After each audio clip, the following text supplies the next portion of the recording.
Whitehall, 1212. This is Scotland Yard.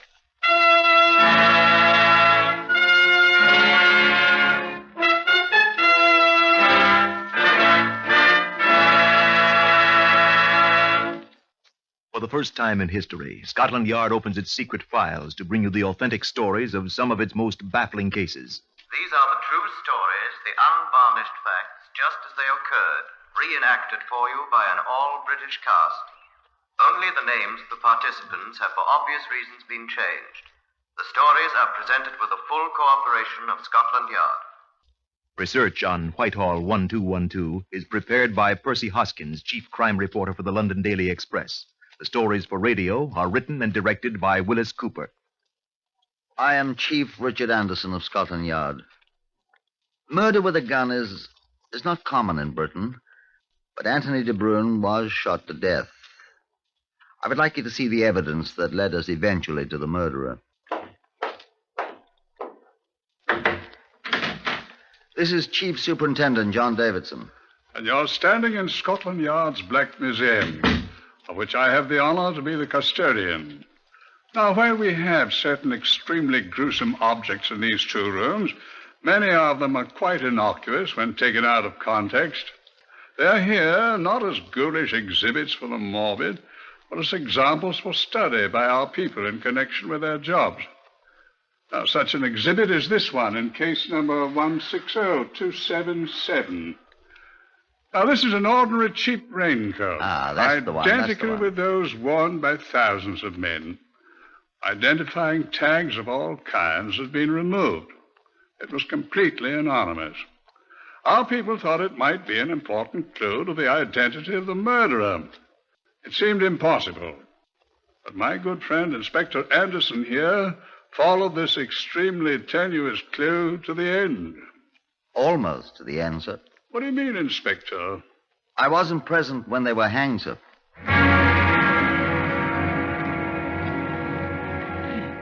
The crime. At 10 o'clock of the morning of April 3rd, 1947, Anthony de Bruyn, a young stockbroker's clerk, was walking with his fiancée toward Howard's jewelry shop in Charlotte Street near Tottenham Court Road in London.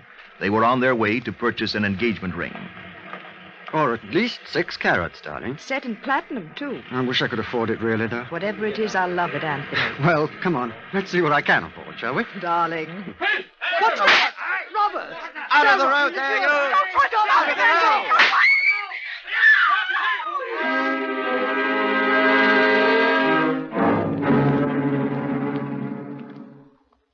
From Inspector Anderson's first notes on case 160277. Robbers wore white cloth masks. Faces not seen by anyone at murder scene. Apparently young men. No jewelry taken. De Bruyn only casualty. Shot through head. NB, pathologist extracting bullet for examination. Gun not found. Apparently taken with him by murderer. Girl hysterical, unable to talk coherently. Witnesses to murder unable to identify. Murderer and companion disappeared inside business building at number 14 Charlotte Street. Interview with Thomas Cobley, porter at number 14, by Detective Sergeant John Quinn of Scotland Yard. Oh, I've seen 'em all right, sir. See this knob on me head? One of 'em hit me with a bleeding great pistol as he ran past me, sir. After that, he tried to shoot me, but the thing wouldn't go off. Could you recognize either of them again, Cobley? Oh, that I could, sir. Both of 'em had their masks hanging about their necks. I've seen their faces all right. I'd recognise the one with the moustache anyway, sir. I think. You know how they were dressed? Well, one of 'em had on a raincoat, sir. The other one, well, I'm afraid I don't remember, sir. But I'd know him again, sir. Interview with Police Constable Roy Harris on point duty near the rear entrance to number 14. Yes, Sergeant. It was them, all right, I'm sure. 2 men answering to Cobley's description came running out of the rear entrance at 10:07, Sergeant. I saw the one with the moustache. Would you recognize him again, Constable? Oh, I'm sure I would, Sergeant. However, I didn't notice the raincoat. In fact, I'm sure that neither of them wore one. But you would recognize them again, though? Positively, Sergeant. Raincoat or no raincoat. Inspector Anderson of Scotland Yard.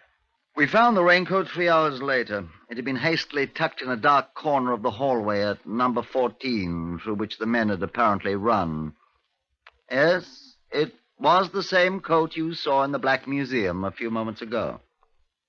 The manufacturer's label had been removed, so had the label of the shop that had sold it. Contained no initials, no marks of any sort. A shabby, shapeless garment that might have been worn by anyone.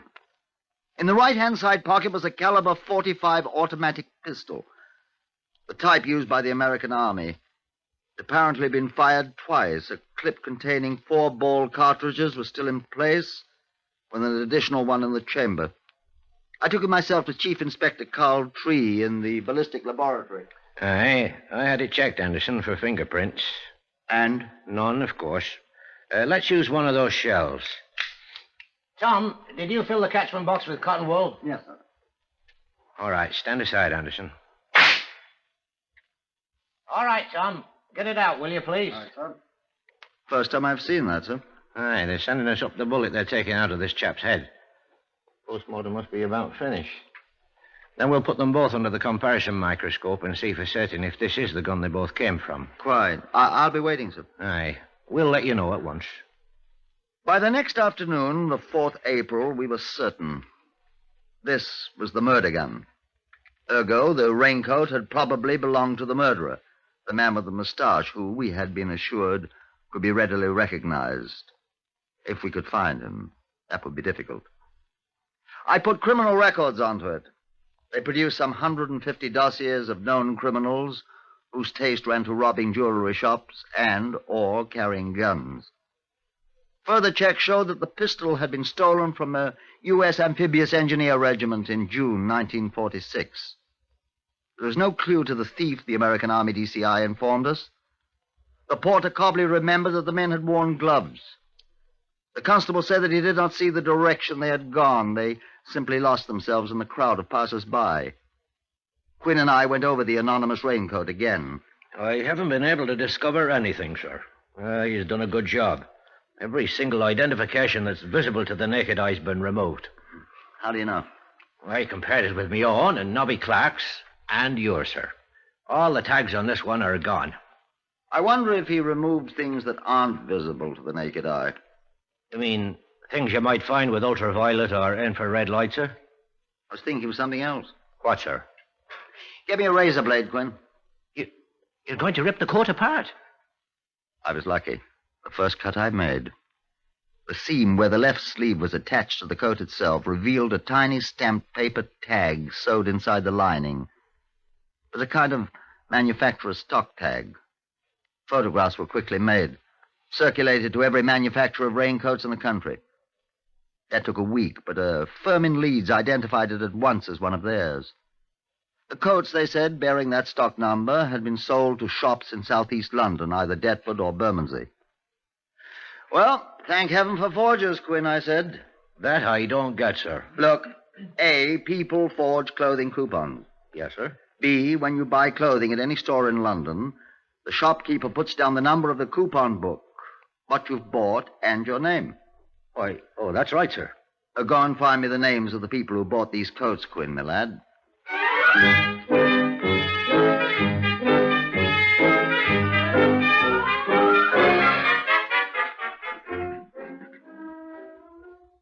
It wasn't quite as simple as all that. But it wasn't so hard either. There had been 24 dozen of that lot of raincoats sold in those 2 districts, and we accounted for all but 6 of them. Inspector Anderson and I went over the list of 282 names. We found not one name we'd ever heard of, and criminal records reported that none of them were known in their files. Well, it was a good try, sir, I said to Inspector Anderson. Well, we still haven't checked on each of these names personally. We'll have to do it, sir, I expect. Quite. Well, gird up your loins, Quinn. Sir, they're right up under me chin now.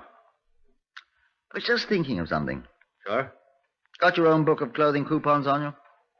Yes, sir. Let's see them, will you? Yes, sir. Sign? Sign it myself, sir. What's the matter, sir? What's your name? John Quinn. You know that, sir. This is signed Quinn John. Well, by crikey. And mine is signed Anderson Richard. Let's look at this list again, the hind end, too. Yes, sir. Clancy Oliver. That'd be Oliver Clancy. Gold Joseph. Ever heard of Joe Gold? Johnston John. Nor John Johnson? Sheehan Robert. No one could be named She and Robert. We're right, old boy. Freeman George. George Freeman. Mullen. By crikey, I remember that name. So do I, sir. But he died last month. Yes, sir. Smash and grab feller. A real white boy. I remember. Killed in a bus accident in Clerkenwell. He must have bequeathed the coat to somebody, mustn't he? You know, I seem to remember he had a kid brother in Borstal, sir. Check up and see if he's still there. If he's been let out, I shall very much want to talk with young Mr. Freeman.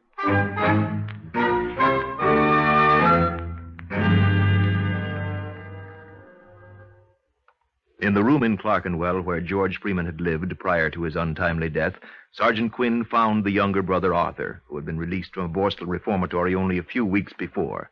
He was quite willing to accompany the sergeant to Scotland Yard, where Inspector Anderson interviewed him. Sit down, Freeman. Don't mind if I do. We found your raincoat, Freeman. Did you? Yes? Who had it? What? I lent it to a fella. Who? I'm not a copper's narc, Mr. Inspector. You lent it to someone, then? Yes. Listen, what do you want of me? We want some people to see you. What about? Oh, a little affair up Tottenham Court Roadway. Oh, that fellow got murdered. Right. Well, who wants to see me? I should think you could guess. Won't do no good. I wasn't there. That you can prove, no doubt. Oh, I've got an alibi. I'll be glad to hear about it. I'll tell you when the time comes. I've got it all right. I expected you would have one. How did you know it was my raincoat? It was your brother's, wasn't it? You're pretty smart, Thank you. but not as smart as you think, Mr. Inspector. Have you any objection to appearing at an identification parade? Me? Other people going to appear with me? Of course. Same size as me? Mhm. Same build? Mhm. So forth? Naturally. Well, If you're afraid you'll be identified, Freeman, nobody'll identify me. well, in that case, I shouldn't think you'd object.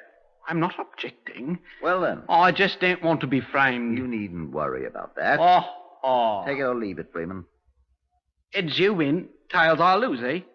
If I won't do it, you lock me up, and... I'll arrest you on very definite suspicion. Yes. And if I do, you'll contrive some way to point me out to the... Look here, Freeman, I'm trying to be fair. Oh. I won't even go in the room where they're having the identification parade. Huh? You'll leave me go as soon as it's over? If you're not identified, yes. Nobody'll identify me. All right. All right, then. I'm not afraid. Sergeant Quinn. Yes, sir. Quinn, this gentleman's for the identification parade. Will you show him the way, please? Oh, yes, sir. Will you come with me, please, sir? Lead the way, my good man. Thank you.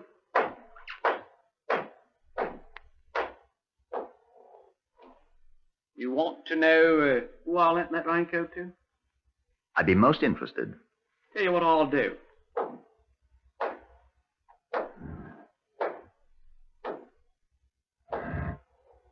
I got an idea.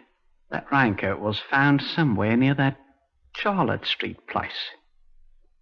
Is that right? Was it? Yes. You'd like to know who it was that lost it, eh? I'm not going to bargain with you, Freeman.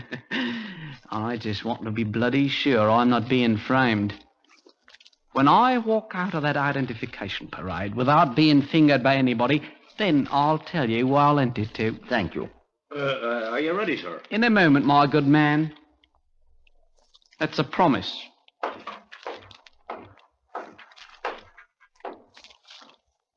I wasn't there. Perhaps he was. Freeman was not identified by anybody. True, only two persons, the constable and the porter, had seen the killers without their masks. But neither was able to point out any person in the lineup at all. Freeman, in high glee, returned to my room. Fellow I left the raincoat to is Charlie Mortimer.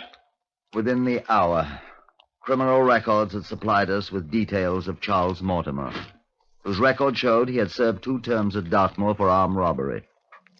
2 detective constables were sent at once to his last address of record. Mr. Mortimer was not at home, but in his room were found 3 Patek Philippe watches. They were at once identified as part of the loot from a jewelry shop robbery at Queensway and Bayswater, a few days before the one in which the man De Bruyn was killed. Well, I said to Sergeant Quinn, our friend Mortimer may not be the murderer we want, but he'll have some explaining to do. Why don't you think he's the murderer? I didn't say that. I said he may not be the murderer. Well, sir, if he had the raincoat. If. Yes, sir. I've seldom heard of people like Freeman implicating others in murder. Except for a reason. To get even is the phrase. There's another thing. If Mortimer was in on the jewelry shop job in Bayswater... As he obviously was. At least he had those 3 watches. Well, if he was, why should he try armed robbery again 2 days later, sir? That's a very important point, Quinn. I think so. Well, when we find Mortimer, we'll have a lot of questions to ask. We'll find him. Oh, excuse me. Inspector Anderson here. Oh, hello, Thomas. You have? Good. Where? We found him. Mortimer? Yes. Hello, Thomas. Where is he now? Oh, here. Well, send him in. I'll go get him, sir. Good. Quinn's coming to fetch him. Did he talk? Didn't ask him any questions, eh? Good. Let him think it's the Bayswater job he's been nabbed for. Right. And may I say that's very fine, quick work? Quinn will be there any second. Quite. Bye, old boy. Hello, Inspector Anderson again. Will you ring George and ask him how soon he can get those people together again? The people that attended the identification parade this morning. The ones on the Charlotte Street murder case. What's the number? 160277. Thank you. Ask him to let me know as soon as he can, will you? Thank you. What is it the Americans say? We're in business. Sergeant Quinn. This is Mortimer, sir. Go on in. You may sit down, Mortimer. Sit down, Quinn. Thank you, sir. Has he been charged? Yes, sir. Accessory to armed robbery. Warned, of course. Anything I say may be taken down in writing and used as evidence. Ask me no questions, I'll tell you no lies. Let me ask you one, Mortimer. Where's your raincoat? Out there at the desk. I mean the one you borrowed. What did I borrow one for? I've got one. I thought you borrowed one from Arthur Freeman. From Artie Freeman? Now, look here, mister. Artie Freeman's been looking for me ever since ever since that jewelry shop job in Bayswater that your bloody coppers pulled me in for. Do you think he'd lend me anything?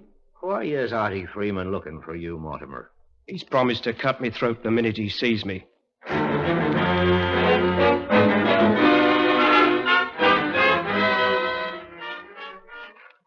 This is how Charles Mortimer explained that somewhat astonishing statement. It was on the day that Arthur Freeman was released from a Borstal institution, where as a juvenile delinquent he had served a long sentence. A friend of his, a certain Basil Green, another ex-Borstal boy, and Charles Mortimer had arranged a welcome home party for Arthur at a pub in Clerkenwell. It was quite a party, Mortimer said. After the other guests had departed, Arthur Freeman and Charles Mortimer sat at a table together and talked. The third man, Green, was asleep on the floor. Welcome home again, Artie, old boy. Welcome home to you, Charlie. Very happy returns. That's right. You a drink. Yeah, I feel. You. I gotta have some money. Well, I got 2 half-crowns. More than that. I ain't got no more. Maybe Basil's got some. Hey, Basil. Why your money? He's asleep. There he is. Take your foot off his face.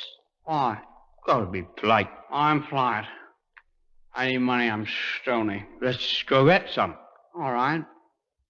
You know where? I know a jewelry shop.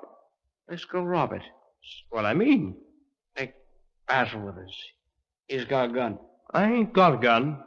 I'll borrow Basil's. Where's this jewelry establishment? Huh? Bayswater. Queensway, Bayswater. Listen, you double-cross me, I cut your heart out. Oh, I ain't gonna double-cross you. Better not. I slit your throat, boy. Just don't worry about your pal Charlie Mortimer, boy. When we do it? What? Rob jewelry shop, kill people in shop, get jewels. I got the place all figured out. Been casing it. Taking sides. That's right. When we'll do it? Tomorrow. Oh, listen, let go. Listen, I'm not kidding about this, Charlie. I ain't had a sixpence of my own for so long. Not a bloody farthing. I gotta have money. Let go. And if I have to kill somebody to get it, that's all right, too. If I gotta kill to get money, I'm the lad'll do it. Look at me, Charlie. And I don't care who I kill. And that goes for you, too, if you cross me up. I'm not you gonna understand? think I'm a crook. Meet me and Basil tomorrow morning at 8 o'clock on the down platform at Bayswater. I'll bring Basil's gun. We're gonna be rich, Clark. That was the way the first robbery began. The first association of Arthur Freeman, Basil Green, and Charles Mortimer. The affair was quite successful from their standpoint, and the three men separated, Mortimer carrying the loot. Mortimer went directly to a receiver of stolen goods and disposed of all but the 3 watches we found in his lodgings. Thoroughly dishonest crook.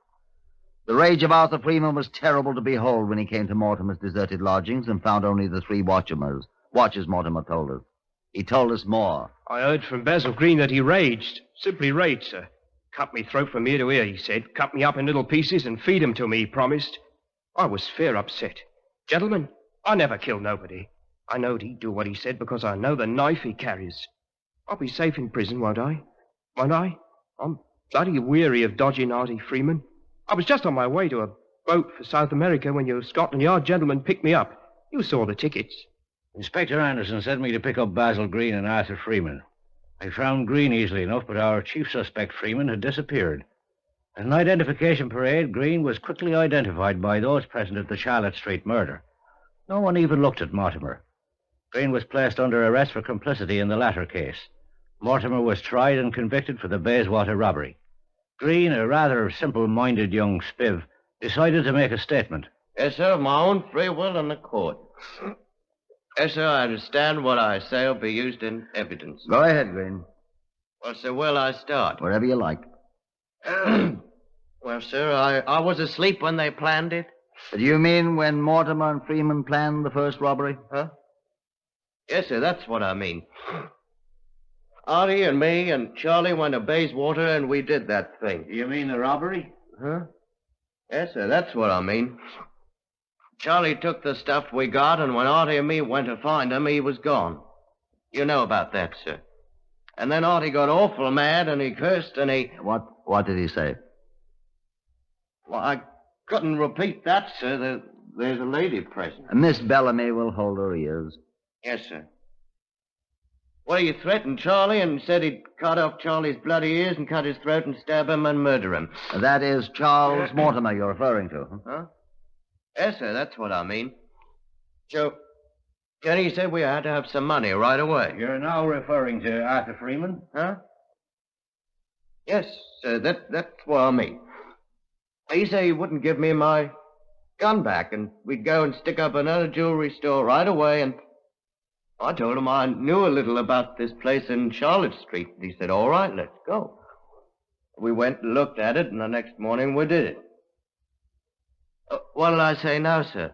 Whatever you like. Well, sir, we had those masks on we used at Bayswater. As soon as we went in the place, somebody shouted, and somebody must have pressed a buzzer or something. Artie yelled out. He cursed, sir.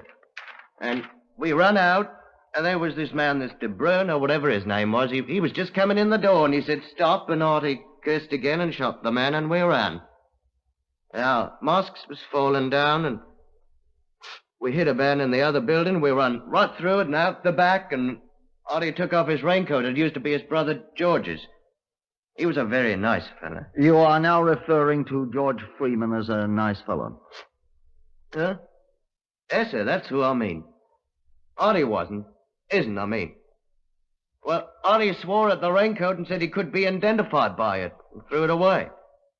That's the way it was, sir. Your statement will be given to you after it's typed. What for, sir? For you to read and sign. Sir, I can't read very good. Well, I know where you can find Artie if you want him, sir. You know where he is? Yes, sir. You'll die when I tell you, sir. Should I tell you, sir? If you like, Green. Well, sir, he's in jail.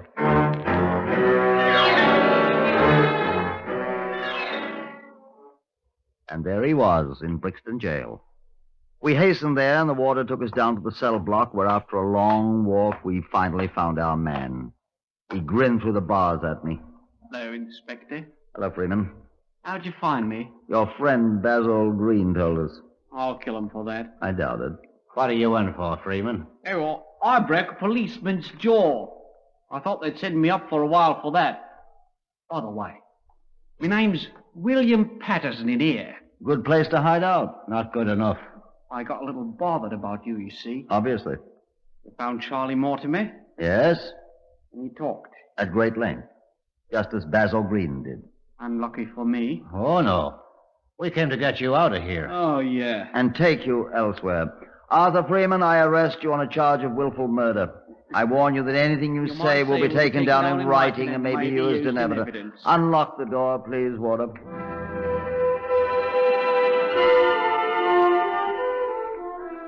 At the trial at Old Bailey, both Arthur Freeman and Basil Green were found guilty of the murder of Anthony de Bruin and were sentenced to be hanged.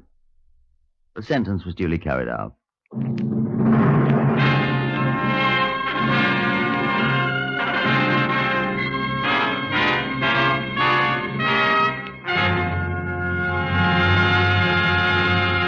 You have heard another in the series Whitehall 1212, compiled by special permission from the files of Scotland Yard. Only the names have been changed. Research for Whitehall 1212 is prepared by Percy Hoskins of the London Daily Express. The stories for radio are written and directed by Willis Cooper.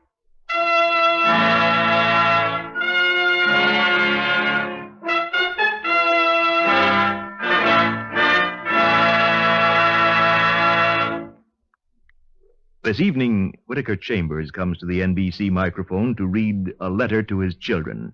Now, this is not an ordinary letter. This letter means as much to you, the American citizen, as it does to Mr. Chambers' closest relatives. This letter brings you the true nature of communism, its political implication to you as a citizen of the world, more particularly of the United States of America. Now, this evening, Mr. Chambers will tell you why he chose communism, what he thought it would mean to him, politically and personally. That's A Letter to His Children by Whittaker Chambers. 3 chimes mean good times on NBC.